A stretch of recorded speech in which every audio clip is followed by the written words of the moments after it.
This is the Late Round Podcast with your host, JJ Zacharisa.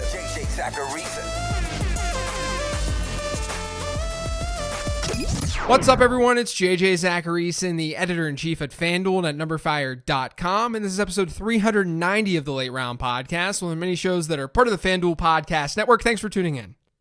So the Scott Fish Bowl kicked off this week, and it got me thinking about something that I think doesn't get enough attention in fantasy football analysis. If you're not sure what the Scott Fish Bowl is, check out scottfishbowl.com. You can get an idea. It's a bunch of 12-team leagues with fans and analysts drafting against one another, and then there's a playoff that starts in week 13. But most importantly, it's for a good cause. There's money being raised for the Fantasy Cares charity. But every year, Scott Fish, who runs this massive thing, he puts different rules in place that you generally don't find in other leagues. This year, you've got points that you're gaining and losing for completions, and for incompletions at quarterback, there's points per first down. There are a lot of different rules that people aren't used to. Now, given the roster restrictions and the scoring, you see a ton of different draft strategies. All positions are basically drafted anywhere. It's unpredictable. But this leads me to the point that I wanted to make to kick off today's show. The thing that people don't think about enough in this type of format is how important it is to read the room in order to extract value. In any fantasy draft, you want to be the one who starts the draft run, not finish it. If you're in a Superflex league, you want to get your quarterback at the start of a quarterback run because you're getting the most value at that pick. That's really emphasized in a format like this one since things are so unpredictable. Like in a regular redraft league, there are draft runs, mostly just at running back and wide receiver though.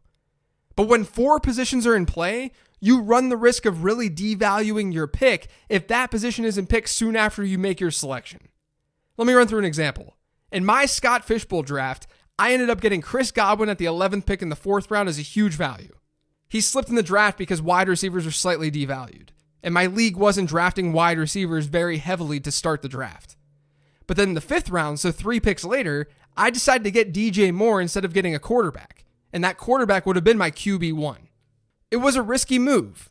If the teams picking after me, because I was picking at 502, if they ended up going nuts with quarterbacks, I could have been screwed at the quarterback position. Or at least it wouldn't have looked very good. But what was going through my head when I made the DJ Moore pick was that the teams in my league hadn't really attacked the wide receiver position yet. If they saw a couple of them start falling off the board, which is what happened with my Godwin and Moore selections, they may feel the need to start filling that position. And that's what ended up happening. From pick 502 when I got DJ Moore all the way until my next pick at 611, so 20 picks, I watched 11 wide receivers get drafted. Through the first 4 rounds of this draft, there were only 8 wideouts drafted. What that did was give me a nice boost with my values of Godwin and DJ Moore, because people were drafting guys like Keenan Allen and AJ Brown soon after those picks. Had they waited at wide receiver, it would have been a different story. And this isn't saying that my league mates did anything wrong. I'm just noting that I ended up getting lucky with how I read the draft. Last year, I reached for a quarterback, and I did the complete opposite. I didn't read the room well.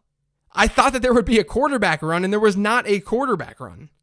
But this is just an example of how unpredictable leagues, which you'll often get in a Superflex format, it's really, really important to get a feel for needs of other teams in that draft. By understanding that aspect of things, you're able to extract more value throughout the draft. Now, before getting to your questions this week, with the NBA season set to start back up, FanDuel hasn't wasted any time getting their contests up for the highly anticipated Clippers-Lakers matchup. Enter FanDuel's NBA Return Shot and take your pick of players from the Battle of LA to compete for your share of $400,000, including a $100,000 first place prize. With a 150 entry maximum, you'll have no problem building lineups around LeBron, Anthony Davis, Paul George, and Kawhi Leonard. Don't miss your chance at a big payday. Head to FanDuel and enter today. The first question this week is from at that hat. I've listened to a lot of fantasy podcasts this year, of course, none more than this one, thanks, and have yet to hear Chris Herndon's name mentioned. Are we moving on from him as a prospect, or is he a potentially savvy post-hype sleeper target? Honestly, I think the lack of Herndon love has a lot to do with the fact that there are a lot of late-round tight ends to like this year, at multiple levels and in multiple tiers. But I think Herndon is a fine dart. The downside with him is that there are some question marks around that offense in general, and we basically didn't see him last year. But like I talked about on the team regression show, the Jets' offense is going to be better this year than last year. unless Sam Darnold gets hurt again. So sure, you can draft Chris Herndon. I think he's a pretty good target for redrafters who are sort of punting the position. He was drafted, he flashed production, he's young, and there's really not a lot of competition in that offense. So I'll give a thumbs up to a Chris Herndon dart throw. This next question is from @jsnake_DFF. Where have you projected Mark Andrews for 2020? Also, how much regression in his efficiency should fantasy teams expect from him in 2020? I have Andrews at tight end 3. I actually drafted him in Scott Fishbowl. And I have him projected for about 72 receptions, 921 yards, and 8 or so touchdowns. Last year, he was at 852 yards and 10 scores, so you're seeing some regression in the touchdown column with that projection. The thing with Baltimore, though, is that they'll likely throw the ball more this year. And Andrews could have a higher baseline given Hayden Hurst isn't in the mix. So that's why his projection looks the way that it does. Even if Andrew loses some juice in the touchdown column, he should still be more than okay. This next question is from @Mr. Seth Harvey. Hey JJ, longtime listener, second-time mailbagger. Which of the rookie running backs has the greatest potential to snag majority opportunity share and be most fantasy relevant? Dobbins, CEH, Swift, Taylor. Pause. Thanks. I feel the least confident in Dobbins and Swift to take over their backfields without an injury. The Ravens had one of the biggest split backfields in all of football last year. The highest single game running back rush share from Baltimore was just 76%. 76% of the running back rush attempts. That was the highest mark. And that was the lowest max single game rush share in football last year. They split that backfield up. Dobbins can take it over eventually, but with Ingram there this year, it's hard to see him just naturally getting that spot without an injury. And the Lions have been pretty open about wanting a committee. And Kerryon Johnson, of all the backs who are in one of these backfields already, he's the most talented in my opinion. He's not going to go away. Honestly, I feel best about Jonathan Taylor eventually taking over that Colts backfield. We saw a lot of games last year where the Colts used a primary runner. And I guess I'm less nervous about Marlon Mack compared to some of these other backs. Jonathan Taylor also has the potential to be a crazy, crazy good talent. So I'll say he has the best potential in year one, but I do think Clyde Edwards-Helaire should be drafted ahead of him because there's a non-zero chance that he becomes a workhorse. And that could mean fantasy football dominance. This next question is from @ShiftWorkLife. Love the pod. Thanks. Keep up the incredible work. Thank you. What factors played into why there were no breakout trends for quarterbacks? Is it as simple as running quarterbacks versus pocket passers, or was it way more complicated than that? Thanks. Yeah, so for anyone who doesn't understand this question fully, I did those episodes last month on finding breakout running backs, wide receivers, and tight ends. And then I tried to do it with quarterbacks, but it was really difficult to find obvious trends.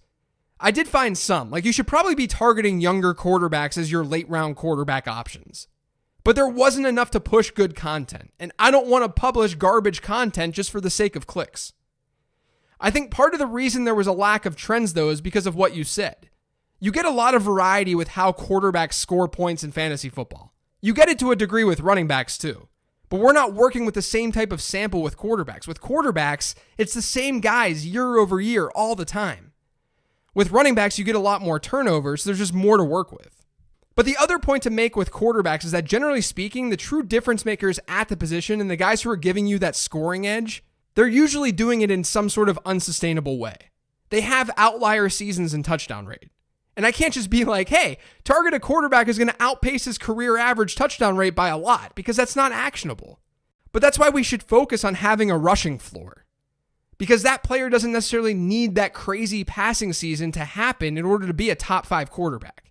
It's just when you look at a sample of players who far exceeded ADP at quarterback, and you look at who those players were, it's not just that they were rushers. It's not like they were just really, really good with their legs. It's that they were either rushers or they were guys who just really played out of their minds throwing touchdowns. And that's tough to predict. This actually answers another question that I got this week, though, from @TopherK44, which said, when evaluating the upside for quarterbacks with little to no rushing potential, what's the biggest indicator of success? I mean, honestly, guys, the players who are really giving you an edge with their arm in fantasy football, it's generally because they're doing better than they should in the touchdown column. And that regresses. You can put yourself in a position to find those players. I think we'd all be surprised if that player was like Sam Darnold this year.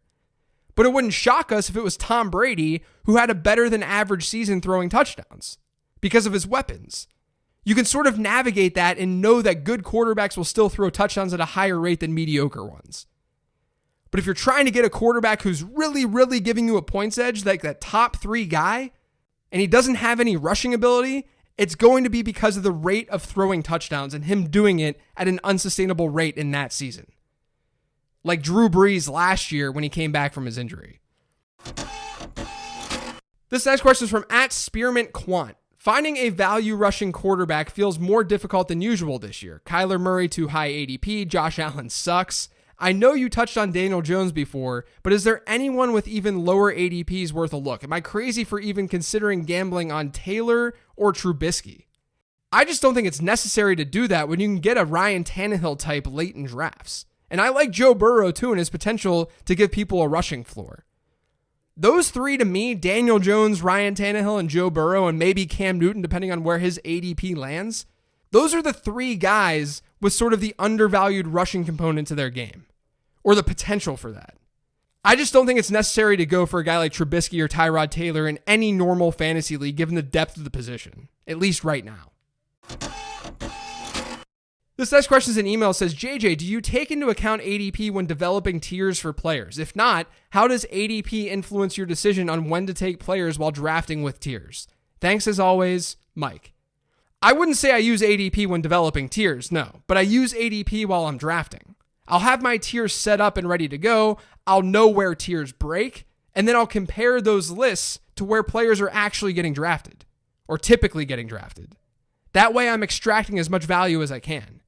Your tiers should be based on your rankings and where you see drop-offs. That's the traditional way of doing them. And then you can use ADP to make sure that you're snagging players at the right time to get as much value with that pick as possible.